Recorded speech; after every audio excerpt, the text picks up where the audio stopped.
بسم اللہ الرحمن الرحیم۔ السلام علیکم، کیسے ہیں ناظرین؟ امید ہے کہ خیر و عافیت سے ہوں گے۔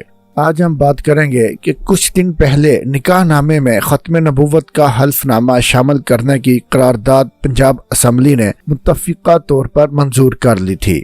اس قرارداد کی منظوری کے بعد قادیانی لابی، دیسی لبرلز، مغربی این جی اوز کے ٹکڑوں پر پلنے والے اور موم بتی مافیا آنٹیوں نے طوفان بدتمیزی کھڑا کر رکھا ہے۔ اس حلف نامے کو شامل کرنے کی ضرورت کیوں پیش آئی؟ بہت سے ایسے کیس سامنے آ رہے تھے کہ شادی کے بعد دلہا قادیانی نکلا۔ اس کے سد باب کے لیے نکاح نامے میں بھی ختم نبوت کا حلف نامہ شامل کرنا بہت ضروری تھا، تاکہ نکاح ہونے سے پہلے ہی تمام شکوک و شبہات دور کر لیے جائیں۔ اب اگر کوئی مسلمان ہے تو اسے اس حلف نامے کے شامل کرنے سے کوئی تکلیف نہیں ہوگی، اور اگر قادیانی ہے تو اسے اپنا عقیدہ ظاہر کرنا ہوگا۔ اب یہاں پہ قادیانیوں کو تکلیف ہو رہی ہے۔ قادیانیوں کا کہنا ہے کہ ہم قادیانیوں کے لیے جگہ تنگ ہوتی جا رہی ہے۔ نکاح نامے میں ختم نبوت کے حلف نامے کی شک شامل کرنا اس ملک کو ایک خاص سمت میں لے کر جا رہا ہے۔ قادیانیوں کی طرف سے اس معاملے میں دھوکہ دہی بھی ہوئی کہ پنجاب اسمبلی کے ریکارڈ میں تو کوئی شکایت موجود ہی نہیں ہے، یعنی اب وہ پروپیگنڈے کے ذریعے اس شک کو متنازع بنانا چاہتے ہیں۔ جہاں سے ان کو باہر سے فنڈنگ آتی ہے، ان کو بھی یہ اسی لائن پہ لا رہے ہیں کہ وہ فنڈنگ دینے والے بھی اس شک کو متنازع بنائیں اور گورنمنٹ پہ پریشر ڈالیں۔ بلی تھیلے سے باہر آتی جا رہی ہے۔ بی بی سی اور اس جیسے دیگر میڈیا ہولڈرز نے کھل کر قادیانیوں کے حق میں رپورٹیں شائع کر دی ہیں۔ افسوس، ازادی اظہار کے علم بردار بی بی سی نے احمدیوں کی مظلومیت کا ڈھنڈورا خوب پیٹا ہے اور ایڑی چوٹی کا زور لگایا ہے کہ کسی طرح احمدیوں پہ ظلم ثابت کر کے اپنے آقاؤں کو خوش کر سکے۔ احمدیوں کے بقول 2 لاکھ ہی تو پاکستان میں قادیانی رہ گئے ہیں۔ اب حکومتی سختیوں اور نکاح نامے جیسے اقدامات سے مزید کمی ہو جائے گی، لیکن ہم کہاں جائیں؟ تو بھائی آپ چلے جائیں نا، جن کا دین آپ نے قبول کیا ہوا ہے،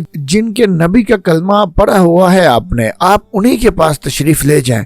یہ محمد رسول اللہ صلی اللہ علیہ وسلم کے ماننے والوں کا ملک ہے۔ ان کا کلمہ محمد رسول اللہ کا کلمہ ہے۔ یہاں کسی جھوٹے اور انگریزوں کے پٹھوں کی گنجائش نہیں ہے۔ احمدی برادری سے تعلق رکھنے والی ایک خاتون نے نام ظاہر نہ کرنے کی شرط پر بی بی سی کو بتایا کہ ان کی کمیونٹی میں یہ نکاح نامے 1974 کے بعد سے استعمال ہی نہیں ہو رہے۔ اس کے باوجود یہ نئے قواعد ہمیں متاثر کریں گے۔ یہ ریاست کے اسی سلسلے کی کڑی ہے جس میں ہماری کمیونٹی کے خلاف نفرت پر مبنی مہم کا سلسلہ جاری ہے، اور اب تو ہمیں اس کی عادت ہو گئی ہے۔ ہمیں ہر لمحہ چکنا رہنا ہوتا ہے، اس بات کا خیال رکھنا ہوتا ہے کہ ہم کب کیا کہہ رہے ہیں اور کیا کر رہے ہیں۔ ایسا لگتا ہے کہ حالات میں کوئی بہتری نہیں آ رہی، بس بگڑتے ہی جا رہے ہیں۔ 29 سالہ وکیل محمود افتخار ظفر کا ماننا ہے کہ نکاح نامے میں ختم نبوت کا کالم شامل کرنے سے ان کی کمیونٹی کو مزید علیحدہ کر دیا جائے گا۔ محمود افتخار ظفر کا کہنا ہے کہ جب وہ 18 سال کے تھے اور نادرہ سے شناختی کارڈ لینے گئے تو وہ تجربہ میرے لیے بے حد تکلیف دہ تھا۔ پہلی مرتبہ مجھے احساس ہوا کہ ہم مختلف ہیں۔ جی بالکل، آپ مختلف ہیں، اور آپ اپنی خوشی اور رضامندی سے ہی مختلف ہوئے ہیں۔